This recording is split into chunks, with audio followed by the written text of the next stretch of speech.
जय श्री राम।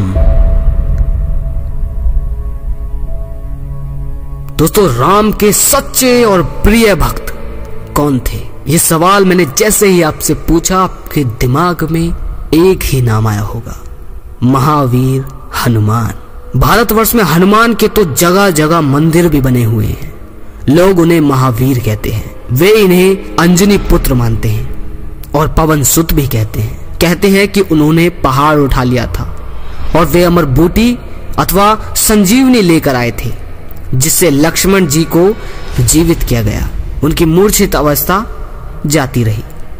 रामायण में यह भी लिखा है कि वे सीता की खबर लेने गए थे और उस खबर को, संदेश को राम तक भी लाए थे। कहा जाता है कि उन्होंने काल के मुंह पर थप्पड़ मारा था और रावण को भी नीचा दिखा दिया था। चित्रों में सदा उन्हें पर्वत उठाए दिखाया जाता है और उनका एक पांव पृथ्वी पर और दूसरा उससे उठा हुआ सा दिखाया जाता है। और भी बहुत सारी तस्वीरें हैं, पर मैं कुछ खास के लिए बता रहा हूं। भाव यह है कि वे सदा चलते रहते थे, सक्रिय रहते थे। भारतवासी भक्त लोग तो कहते हैं कि वे ब्रह्मचारी थे और राम सेवक थे। उनके रोम रोम में राम की स्मृति बसी हुई थी। चित्रकार ऐसा एक चित्र भी बनाया करते हैं कि हनुमान जी अपना सीना चीर कर दिखा रहे हैं और दिखाते हैं कि राम की स्मृति उनके हृदय में बसी हुई है। भारतवासी उनकी जय जय बोलते हैं और उन्हें ब्रह्मचर्य पालन करने के लिए आदर्श मानते हैं। बहुत से ब्रह्मचारी ऐसे होंगे, राइट? यदि हम इन सब पर विचार करें तो हम इस निष्कर्ष पर पहुंचते हैं, मन में परम पिता परमात्मा की याद बसाने से हम महावीर बन सकते हैं। मैं कोई जातिवाद नहीं बोल रहा हूँ। आप किसी भी धर्म के हो, आप जिस धर्म के हो, आप उस धर्म को यानी परम पिता सच्चिदानंद अपने हृदय में बसाइए। जहाँ परमात्मा की स्मृति है और ब्रह्मचर्य है, वहीं मनुष्य में महावीर अर्थात माया, रावण से युद्ध करने का सामर्थ्य है। इसके बिना तो मनुष्य बंदर ही कहलाएगा।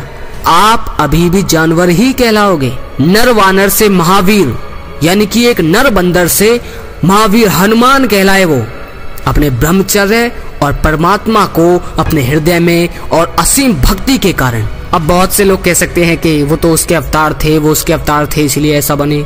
नहीं, आप लोग भी उन्हीं के संतान हो। वो लोग आपके पूर्वज थे। अगर एक इंसान को रिसर्च करके देखा जाए, वहां से लेकर और यहाँ तक, तो हम उन्हीं की ही संतान हैं। हम सब में भी वही बसा हुआ है। लेकिन आप लोग उनके चरित्रार्थ को अपने जीवन में उतारने की बजाय उनकी पूजा पाठ करने लग जाते हैं। अरे उनका चरित्र अपने जीवन में इस्तेमाल कीजिए, उनके जैसा बनिए। वो भी मनुष्य जाति से निकलकर देवता रूप में परिवर्तित हुए और आप भी मनुष्य जाति में हो और आप तो मनुष्य जाति से उत्पन्न होकर इसी में ही नष्ट हो जाओगे। दोस्तों, बंदर में तो काम, वासना, लोभ, मोह और अहंकारी पांचों तरह के विकार भरे हैं। ये तो सभी जानवर में है। यदि मनुष्य में भी ये हो तो वो भी जानवर ही ठहरा। लेकिन जो परमात्मा का सहयोगी है, सेवक है, संदेशवाहक है और उसकी स्मृति रहने वाला बनता है, वह वानर से हनुमान बन जाता है। रावण की अर्थात विकारों की कैद में पड़ी हुई आत्माओं को परम पिता परमात्मा का संदेश देने का कर्तव्य वे ही कर सकते हैं जो ब्रह्मचर्य का पालन करते हैं। अन्य यह महान कार्य ठीक रीति से कोई नहीं कर सकता। ब्रह्मचर्य व्रत का पालन करने वाले ही बड़ी बड़ी आयु को प्राप्त करते हैं। अब ऐसा नहीं है जो ब्रह्मचर्य करते हैं वो ज्यादा लंबा समय जीते हैं, लेकिन वो ऐसा जीवन जीते हैं कि वो मृत्यु को प्राप्त भी हो जाए तो उनके पीछे करोड़ों लोग चलते हैं। उनके रास्ते पर, उनके आदर्शों पर करोड़ों लोग आगे बढ़ते हैं। आप तो 100 साल भी जी जाओ तो भी आपको कोई याद रखने वाला नहीं। लोगों ने सिर्फ पूजा पाठ को ही अपना धर्म बना लिया है। अपने दिमाग का इस्तेमाल करो, उन्हें घर में बसा कर मत रखो। इस धर्म को सिर्फ पुस्तकों में नहीं रहने दो। आप लोगों ने बस धार्मिक पुस्तकों तक ही धर्म को सीमित रख दिया है कि किताब है, ये भागवत गीता है, कोने में रख दी। ये भगवान है जिन्हें आप असीम कहते हो, उन्हें सिर्फ एक छोटे से मंदिर में सीमित करके रख दिया है। उनका आचरण देखो, एक एक उनकी भावनाओं को समझो कि वो उस समय कैसे थे। उस आचरण को अपने जीवन में इस्तेमाल करो। समझ आ रही है बात?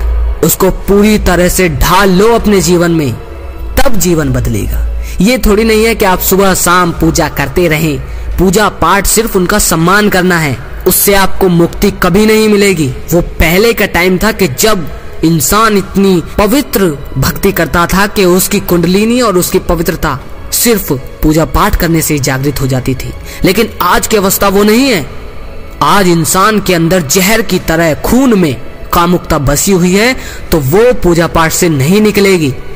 आपको उनका आचरण अपने जीवन में इस्तेमाल करना होगा, चाहे वो कोई भी भगवान हो, श्री रामचंद्र हो, श्री हनुमान हो, भीष्म पितामह, कर्ण, अर्जुन, कोई भी, शिव शंकर हो, कोई भी हो।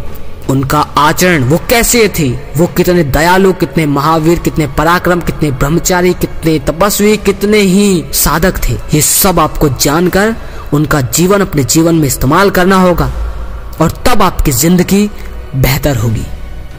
अगर लगे शेयर करने लायक तो इस ज्ञान को यहीं तक सीमित ना रहने दीजिए, ज्यादा से ज्यादा लोगों तक इस ज्ञान को पहुंचाइए। अगली वीडियो में फिर मिलते हैं। जय श्री कृष्णा।